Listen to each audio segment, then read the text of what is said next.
So doctors are trained to read and understand medical science and evolving medical science, so the articles that come out in the medical journals and the guidelines. That's their job. As they have been taught, that's how they do their job. 96% of research is about expensive new products that will generate the maximum return on investment to investors and to the executives of the drug companies who get paid in stock options. I heard you once say doctors are not trained to optimize the health of the population. What do you mean when you say this? Yeah. So doctors are trained to read and understand medical science and evolving medical science, so the articles that come out in the medical journals and the guidelines. That's their job. As they have been taught, that's how they do their job.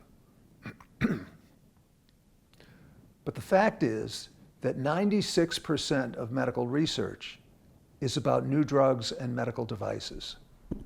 In other words, 96% of research is about expensive new products that will generate the maximum return on investment to investors and to the executives of the drug companies who get paid in stock options, largely paid, or they get a lot of stock options. About 60% of their remuneration is in stock options. This video is sponsored by Maroon Productions. We help brands grow through strategic video, design, and content that attracts attention, builds trust, and converts. Visit maroonproduction.com to learn more.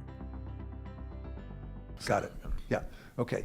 So the doctors are taught to practice based on the results of those studies that they read in the journals.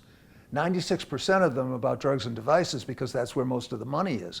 But the docs are taught that that's what the knowledge is, and that their job is to practice consistent with the knowledge.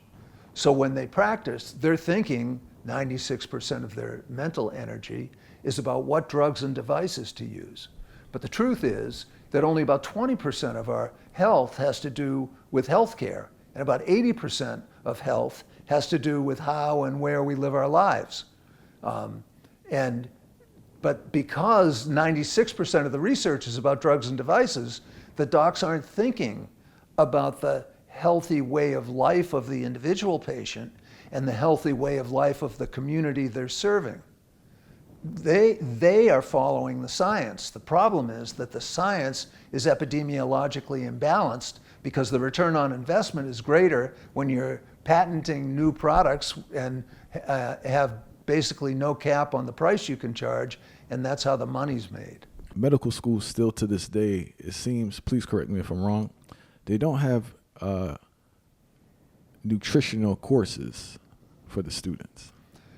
They now do. All right. But they have, it's just like statistical courses.